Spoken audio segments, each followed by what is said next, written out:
Hello बच्चों, कैसे हैं आप सब लोग। तो स्टूडेंट्स, मैंने आपको पिछली क्लास में आप देख सकते हैं स्क्रीन पर मैंने आपको बताया था कि क्रिस्टलीय ठोस और अक्रिस्टलीय ठोस। मैं एक बार रिवीजन करा देता हूं फटाफट से पिछली क्लास का, ठीक है। तो क्या था, हम एमपी बोर्ड के लिए आपके रसायन विज्ञान पढ़ा रहे हैं, एक्सक्लूसिव है, ठीक है। बहुत ही अच्छी तरीके से कराई जाएगी आपको, ठीक है। पहला जो चैप्टर है इसके अंदर बच्चों वो है आपका सॉलिड स्टेट, ठीक है।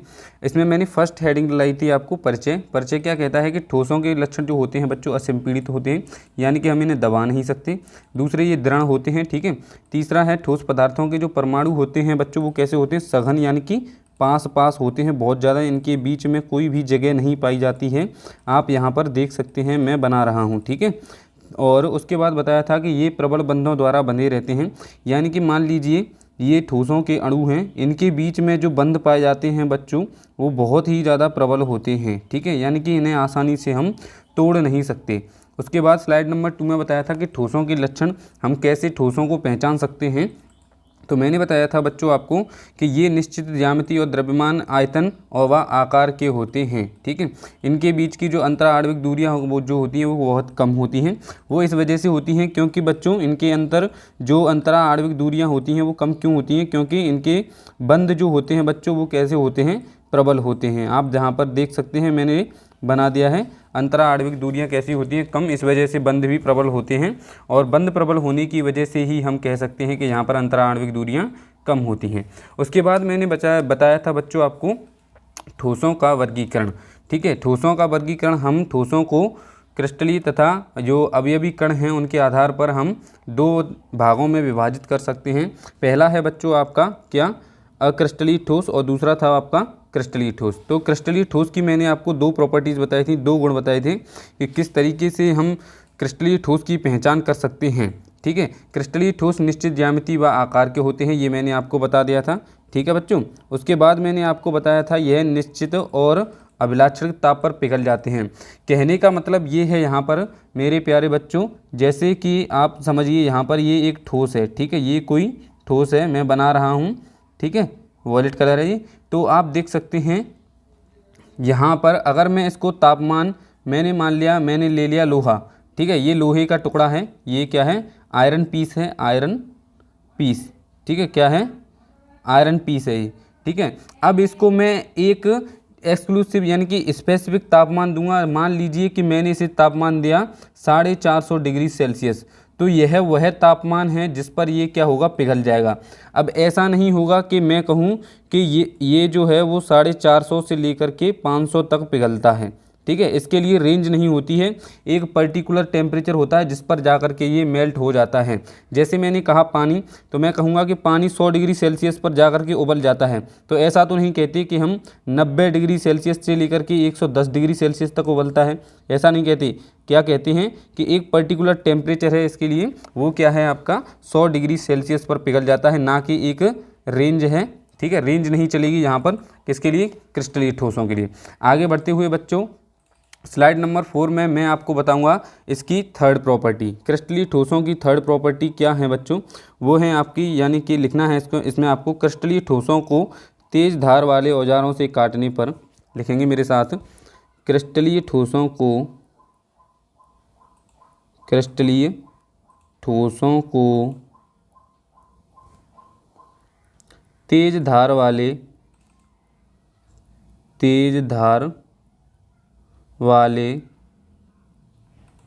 औजारों से काटने पर, औजारों से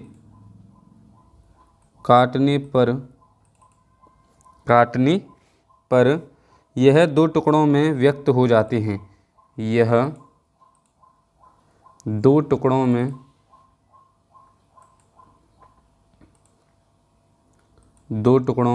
व्यक्त हो जाते हैं,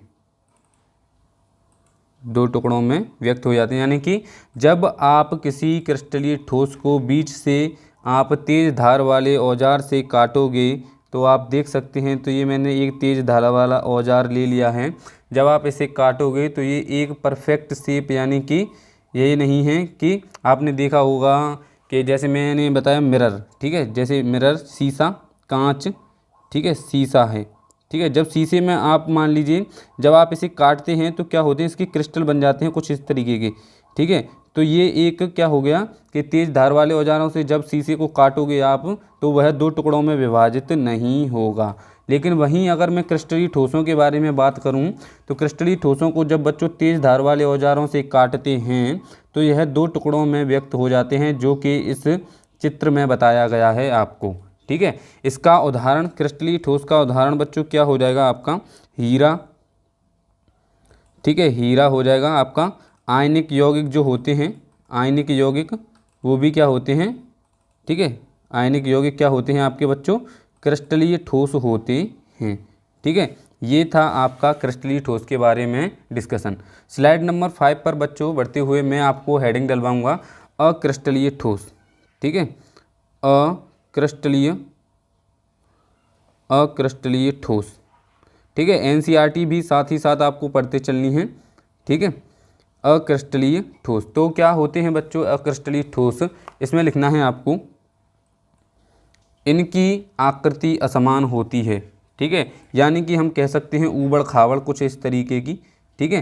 तो लिखेंगे आप मेरे साथ में, मैं पेन चेंज कर लेता हूँ। तो लिखना है आपको मेरे साथ, इनकी आकृति, इनकी आकृति असमान होती है, इनकी आकृति कैसी होती है बच्चों, असमान होती है, ठीक है। आगे आपको लिखना है तथा ताप बढ़ाने पर पिघलने लगते हैं, ठीक है। जब आप इनका ताप बढ़ाएंगे ज़्यादा तो ये क्या होते हैं, ऐसा नहीं है कि एक ही साथ पिघल जाएं। जैसे कि मैंने बताया था कि पानी है आपका, तो पानी 100 डिग्री टेम्परेचर पर आपका पिघल जाएगा, 100 डिग्री सेल्सियस पर पिघल जाएगा। लेकिन ये क्या होते हैं, धीरे धीरे पिघलना चालू करते हैं, धीरे धीरे, ठीक है। ऐसा नहीं कि एक ही साथ पिघल जाएंगे, ठीक है, तो ऐसा नहीं होता है। तो इसी वजह से इनको हम अक्रिस्टलीय ठोस कहते हैं। तो लिखेंगे आप, इसकी आकृति असमान होती है, ताप बढ़ाने पर पिघलने लगते हैं, तथा ताप बढ़ाने पर, ताप बढ़ाने पर पिघलने लगते हैं, ठीक है। तो ये था आपका क्या अक्रिस्टलीय ठोस के बारे में पॉइंट नंबर फर्स्ट।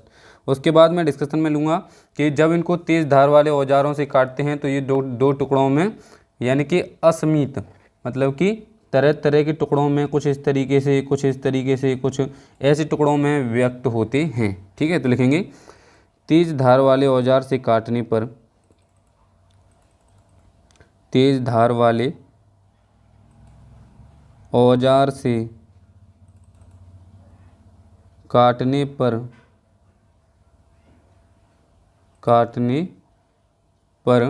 क्या होगा बच्चों, दो सतहों में नहीं बंटते हैं, यानी कि दो टुकड़ों में नहीं बंटते हैं, दो टुकड़ों में नहीं बंटते हैं, दो टुकड़ों में नहीं बंटते हैं, ठीक है। आगे लिखना है इसके एग्जाम्पल क्या हो जाएगा बच्चों, प्लास्टिक और रबड़ इसके एग्जाम्पल हो जाएंगे, ठीक है। उदाहरण क्या हो जाएंगे बच्चों आपके इसके, प्लास्टिक और रबड़, प्लास्टिक कॉमा रबर, ठीक है। तो ये था आपका अक्रिस्टलीय ठोस के बारे में है, ठीक है। अगर आपसे कोई अंतर पूछता है कि क्रिस्टलीय ठोस और अक्रिस्टलीय ठोस में अंतर बताइए तो आप इजीली बता सकते हैं यहाँ से, ठीक। इसके बाद आपको हेडिंग लगानी है क्रिस्टलीय ठोसों का वर्गीकरण। देखो पहले तो हमने ठोसों का वर्गीकरण देखा, जिसमें हमने देखा कि क्रिस्टलीय ठोस और अक्रिस्टलीय ठोस होते हैं। अब क्रिस्टलीय ठोस भी कई तरह के होते हैं, तो उसके बारे में भी हमें पढ़ना है। तो आप हेडिंग लगाएंगे सभी बच्चे मेरे साथ में, क्रिस्टलीय ठोस, क्रिस्टलीय ठोसों का वर्गीकरण, क्रिस्टलीय ठोसों का वर्गीकरण, ठीक है। इसमें लिखना है अंतरा आणविक बलों की प्रकृति पर इनका वर्गीकरण किया जाता है। तो लिखेंगे आप पॉइंट, अंतरा आणविक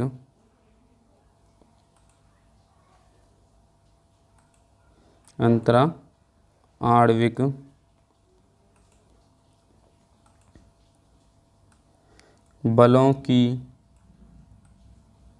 प्रकृति के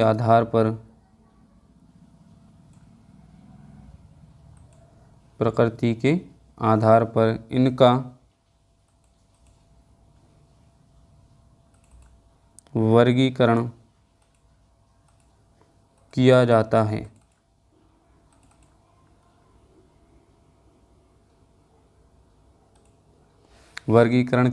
है। तो नंबर 1 है, नंबर 1 आणविक ठोस। ठीक है, क्या है?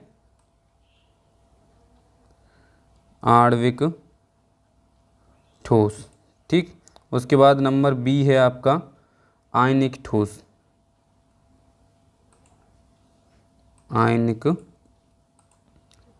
ठीक है, उसके बाद नंबर सी है आपका धात्विक ठोस। ठीक है, क्या है? धात्विक, कुछ इस तरीके से लिख सकते हैं आप, धात्विक ठोस। गलत हो तो आप सही कर लेना, कोई दिक्कत नहीं है। उसके बाद है बच्चों आपका सहसंयोजक ठोस। सहसंयोजक, वो 1 मिनट रुकेंगे।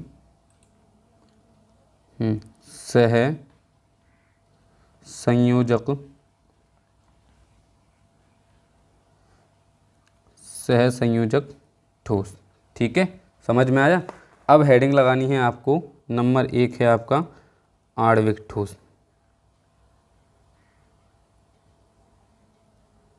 तो क्या होते हैं आणविक ठोस? एक लाइन लिखेंगे आप इसमें मेरे साथ। आणविक ठोसों के अवयवी कण अणु होते हैं। ठीक है, आणविक ठोसों के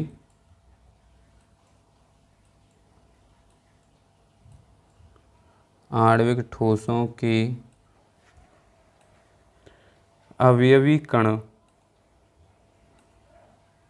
अणु होते हैं। ठीक है, क्या होते हैं? अणु। अब इनको भी दोबारा से वर्गीकृत किया गया है आणविक ठोसों को। आणविक ठोस भी कई तरह के होते हैं, जैसे कि नंबर 1 है आपका अध्रुवीय ठोस।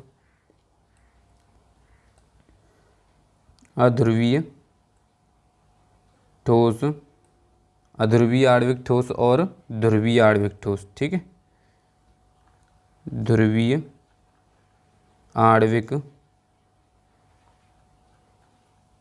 ठोस। ठीक, तो ये था बच्चों आपका आणविक ठोसों के बारे में।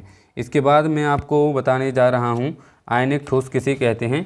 तो हेडिंग लगाएंगे आप इसके बाद आयनिक ठोस। ठीक है, नंबर 2 हेडिंग है बच्चों आपकी आयनिक ठोस।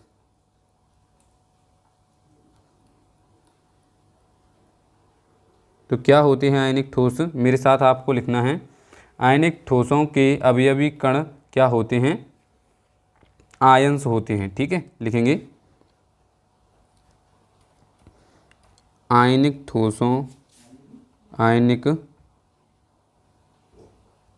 ठोसों के अवयवी कण आयंस होते हैं। ठीक है, क्या होते हैं? आयन होते हैं। उसके बाद आपको इसमें लिखना है ये ठोसों का निर्माण, यानी कि ऐसे ठोसों का निर्माण, लिखेंगे मेरे साथ, ऐसे ठोसों का निर्माण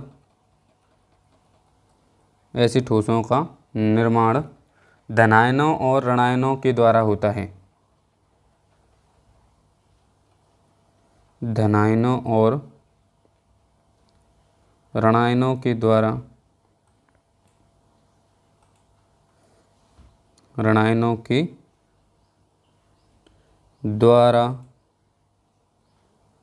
होता है। ठीक है, समझ में आया आपकी में? चलो, कोई दिक्कत यहाँ तक नहीं होनी चाहिए। इसके बाद लिखना है ये विद्युत के सुचालक होते हैं, यानी कि इनमें से धारा प्रवाहित हो सकती है। आगे लिखना है ये विद्युत के सुचालक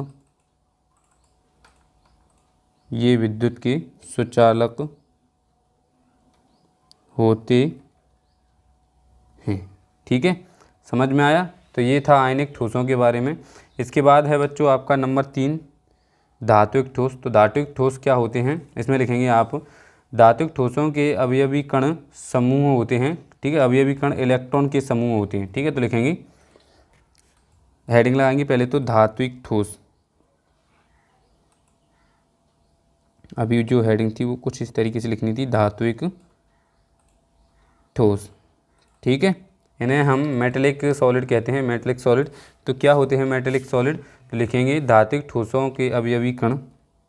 यानी कि देखो बच्चों, आप सब जब सोच रहे होंगे कि क्या अवयवी कण होते क्या हैं, तो मैं बता दूं, ऐसे कण जिनसे मिलकर के ये ठोस बने होते हैं उन्हें अवयवी कण कहते हैं। जैसे कि आयनिक ठोस आयंस से मिलकर बने होते हैं। ठीक है, और धात्विक ठोस की बताऊं तो इलेक्ट्रॉन के समूह से मिलकर के बने होते हैं। तो इसी तरीके से इन्हें अवयवी कण के आधार पर भी वर्गीकृत कर सकते हैं।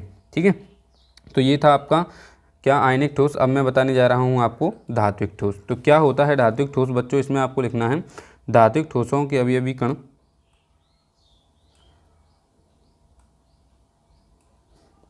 धात्विक ठोसों के अवयवी कण धात्विक ठोसों के अवयवी कण इलेक्ट्रॉन के समूह होते हैं। इलेक्ट्रॉन के समूह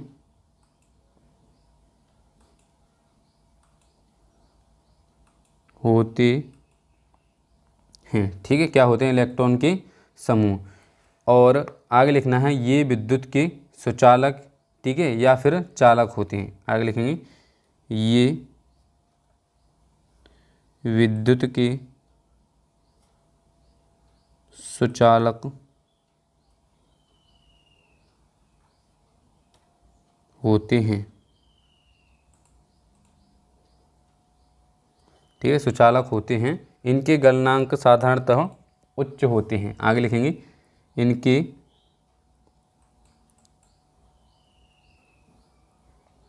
इनके गलनांक साधारणतः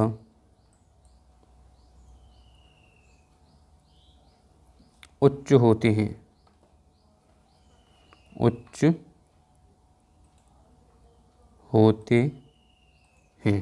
ठीक है, तो ये आपको लाइन याद रखनी है कि गलनांक मतलब ऐसा तापमान जिस पर कोई वस्तु गल जाए उसे क्या कहते हैं, गलनांक। ठीक है, तो आपको ये समझ में आ चुका होगा कि ऐसा तापमान जिस पर कोई वस्तु क्या हो जाए बच्चों, गल जाए, उसे क्या कहते हैं, गलनांक कहते हैं। इसके बाद लास्ट हेडिंग है बच्चों अपनी, अब वो है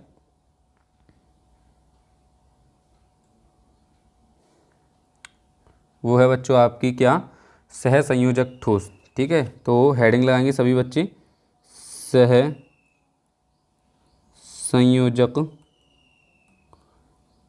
ठोस।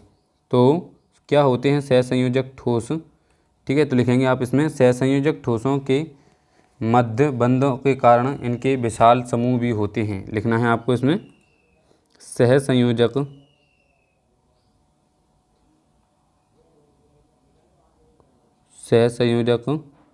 सहसंयोजक ठोसों के मध्य सहसंयोजक ठोसों के मध्य बंध होने की वजह से इनके मध्य जो बंध होते हैं उन्हें सहसंयोजक बंध कहते हैं। ठीक है, सहसंयोजक बंध होते हैं। इस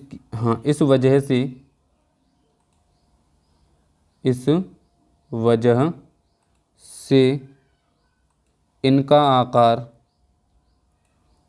ठीक है, इनका आकार बड़ा होता है। इनका आकार बड़ा होता है। ठीक है, इनके अवयवी कण परमाणु होते हैं। लिखेंगे इनके अवयवी कण परमाणु होते हैं। ठीक है, इनके अवयवी कण परमाणु होते हैं। और कॉमा लगा के लिखेंगे ये विद्युत के कुचालक होते हैं। ये विद्युत के कुचालक